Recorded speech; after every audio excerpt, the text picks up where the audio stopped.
good friend of my dad's, Mike Jennings. He's an extraordinary maple syrup producer. Je veux introduire un bon ami de mon frère, Mike Jennings, producteur de Glen Sutton. Hi, Mike Jennings. Our family's been here since about, we moved here about 1949, and the sugar bush we started in about 1975. Okay, so what happens is the sap comes in the back of this. These are two these are extractors for maple syrup, for sap, and what they do is one fills and one empties. So what happens is you keep constant pressure on one can. Is always the constant pressure, so that when it dumps, there's there's no loss of pressure in the sugar bush. We run about 13 pounds, 12 or 13 pounds at the vacuum pump, CFM. So that keeps the sap moving. It doesn't hurt the trees, but it keeps moving. La sève c'est rentré arrière ici dans les deux contenants. De pression c'est toujours sur un can et le lot vide. Et la raison pour ça, nous avons perdu le vacuum dans le radiateur. Et nous mettons 13 livres. OK, la raison pour ça, la sève, ça peut rester dans les lignes trop longtemps parce que quand c'est très beaucoup de soleil, le problème, ça chauffe dans les lignes. Et ça, c'est pourquoi nous avons besoin de vacuum. Ça aide dans la production et ça peut faire quelque chose de mal aux arbres. Bon. Après ça, la sève, ça s'est tombé ici. Nous avons une première filtration ici. OK, d'abord, c'est là. Puis ça, je enlève des fois. Après, nous avons taillé. Nous avons des rips qui viennent avec les drills. Puis ça enlève ça. Puis les autres cochonneries dans les lignes des fois. Puis après ça, ça a tombé dans le bassin ici. OK, after this, what happens, the sap comes through the first filtration. Goes through into the large reservoir, 850 gallons. 850 gallons ici, dans le premier réservoir. OK? Puis après ça, nous avons besoin tout notre système d'évaporation, c'est tout. Le système d'évaporation, c'est tout organisé avec les flottes. Vous avez les niveaux dans l'évaporateur. Ici, nous avons une pompe en extérieur, comme ça, en haut. Et en haut, nous avons un autre bassin de 400 gallons. Et ça en entrée par le tuyau là. So the sap comes in from the top reservoir, which is 400 gallons. And what it does, it flows in to this back area here, which is a float box. And the float box is controlled with a float. And what that reason for that is that the back evaporator and all the evaporator here is completely level. And the reason for that is because as the sap gets thicker, it pushes the new sap along. So the evaporation is always in stages. It's constantly getting thicker and thicker as it goes. So example, it comes in here, let's say example, 2% sugar. And when it leaves at the other end, it'll leave at 67% sugar. So there's quite a bit of evaporation. This evaporator will do about 100 gallons an hour. La sève, ça rentré avec les tuyaux ici. Et en arrière, ça c'est la boîte pour les flottes. Puis ici, ça a tout contrôlé le niveau de l'évaporateur. La raison pour ça, l'évaporateur c'est 13 niveaux. Puis c'est continuellement évaporation. Avec l'évaporateur ici, c'est un 4 par 15, à 14, excusez, puis c'est autour de 100 gallons à l'heure. 100 gallons à l'heure.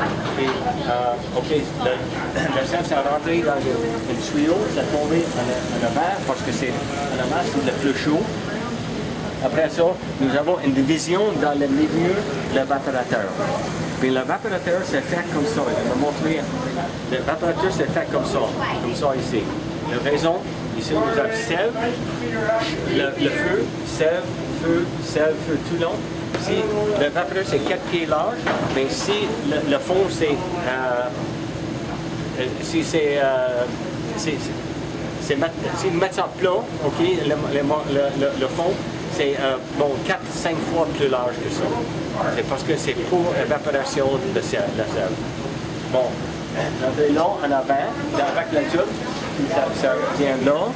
En dessous ici, c'est allé en arrière là, puis c'est une division de l'évaporateur, puis ça allait en avant. It goes in front, so it comes down this pipe, falls in front, comes back through here, and it's getting thicker all the time. It goes under the float box, and then back in front, and it enters on the other side. So we'll go in the front now. Take a look at that. So what happens, the sap comes in here, also by a level system again. It comes in here, and there's partitions all the way through. So you can see the sap coming in, and it's also controlled by a float system.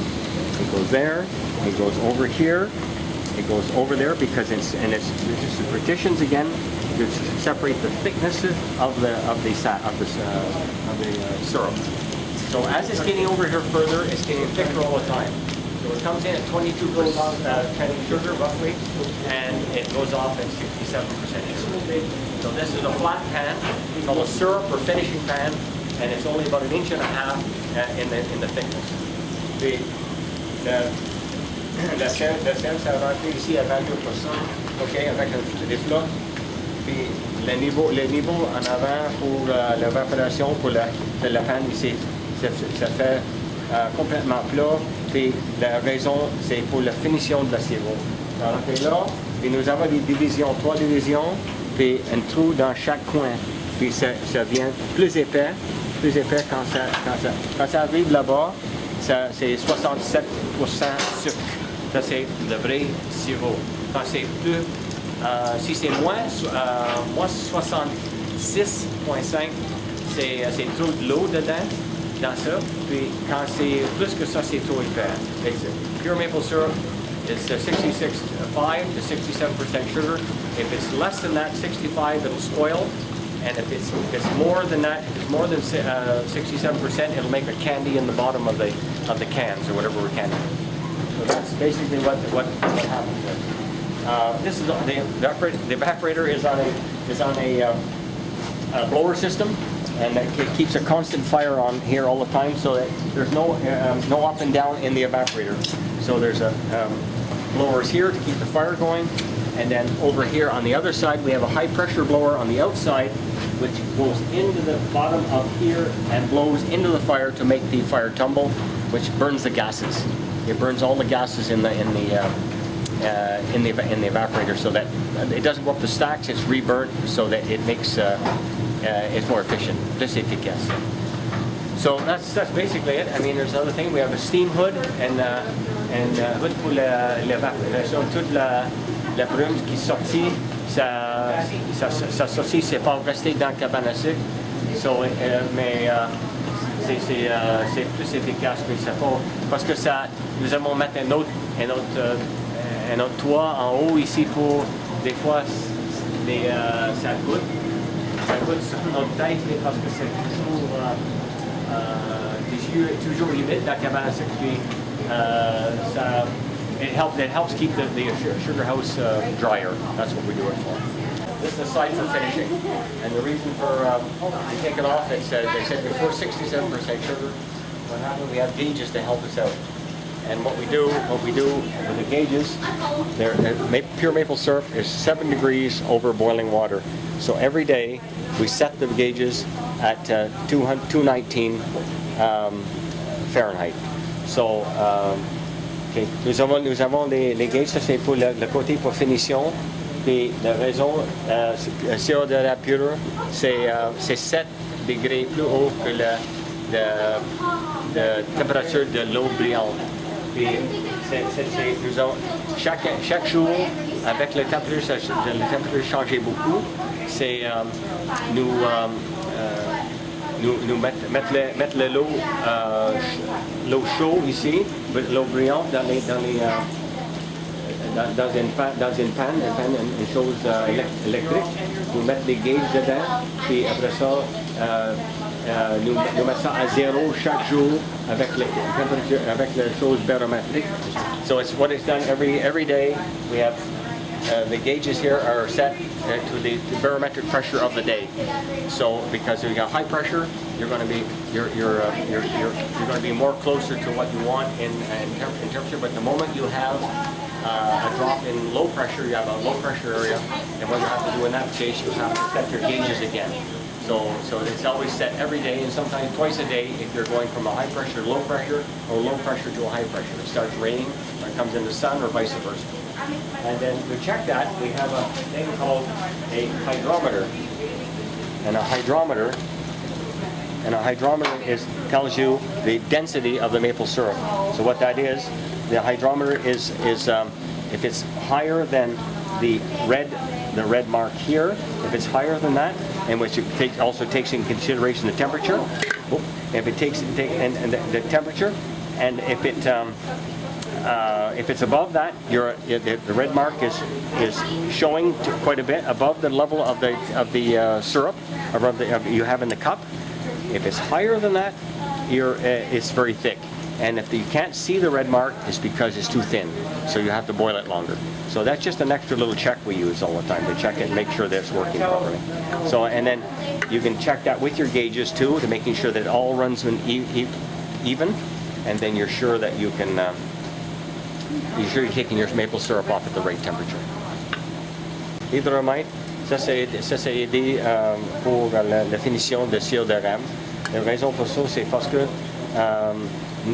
si c'est chaud, le sirop d'érable est froid, n'importe quoi, ça donne toujours la bonne épaisseur.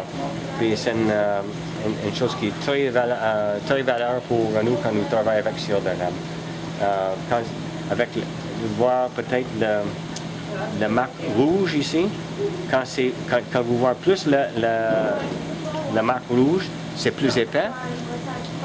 Puis si c'est sur la marque, ok, avec la température, c'est exactement sirop d'érable.